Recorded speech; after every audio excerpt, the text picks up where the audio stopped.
लाड़काने जी चांटका medical college में 50 golden jubilee जी पहिरीं ॾींहं वारी तक़रीब vice chancellor professor doctor Hakim Ali Abro जी सदारत में थी, जंहिंमें वॾे अंग में प्रोफेसरनि शागिर्दनि ऐं उस्तादनि शिरकत कई। रिपोर्ट कर रहा है रशीद समो।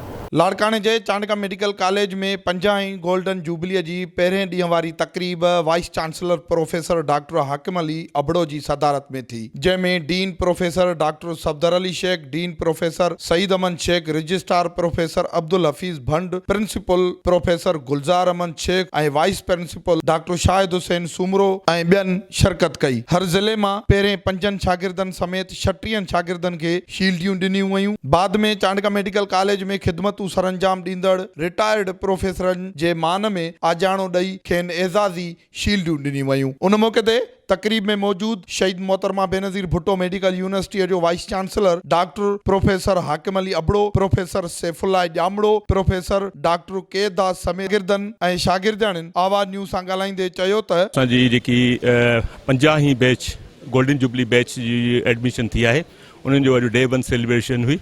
उन जे सिलसिले में प्रोग्राम कयो वियो असांजो।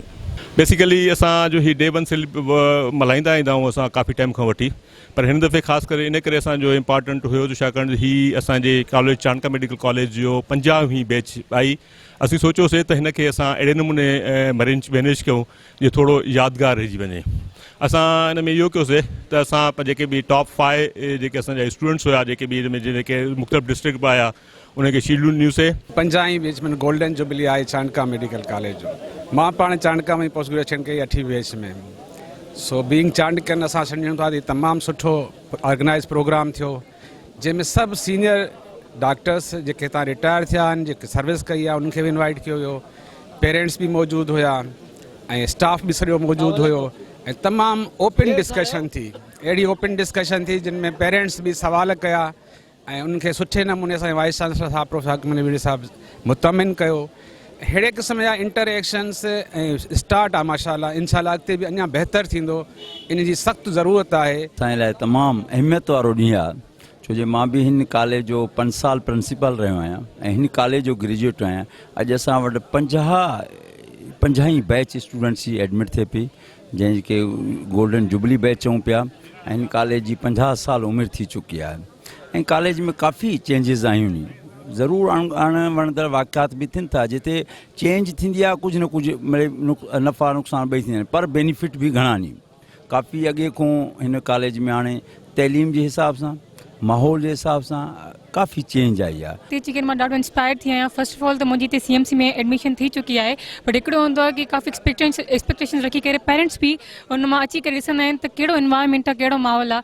अल्हम्दुलिल्लाह मुंहिंजा पेरेंट्स बि काफ़ी सेटिस्फेक्शन सां हिते आया आहिनि ऐं हुननि खे हिते मूंखे मोकिलियो आहे, त होप्स हो कि मां बि हुननि जी एक्सपेक्टेशन से खड़ी उतरंदमि ऐं सुठो हिते परफॉर्म कंदमि। मूंखे फ़ख़ुरु फील थो थिए त अॼु मां चांटका जी माना स्टूडेंट आहियां ऐं गोल्डन जुबली जी हिकु माना शागिर्द आहियां। इंशाल्लाह अॻिते बि इहो माना सुठो ई पैगाम ॾींदमि त ॿियनि खे जूनियर खे जेके ईंदा उन्हनि खे सुठो पैगाम ॾींदमि त तव्हां पंहिंजी महिनत कयो। असां हिते आया आहियूं, अॼु मुंहिंजी एडमिशन थी आहे, अॼु मुंहिंजो फर्स्ट डे आहे। मूंखे तमामु ख़ुशी थिए थी ऐं कॉलेज जी तरफ़ां जेकी बि क़दम वरिता विया आहिनि ॿारनि जी बहितरी जे लाइ, स्टूडेंट्स जी इम्प्रूव सुठे मुस्तक़बिल जे लाइ, उहो ॿुधी करे तमामु ख़ुशी थी असांखे। मुंहिंजी जेको आहे त ड्रीम यूनिवर्सिटी आहे चांटका मेडिकल कॉलेज।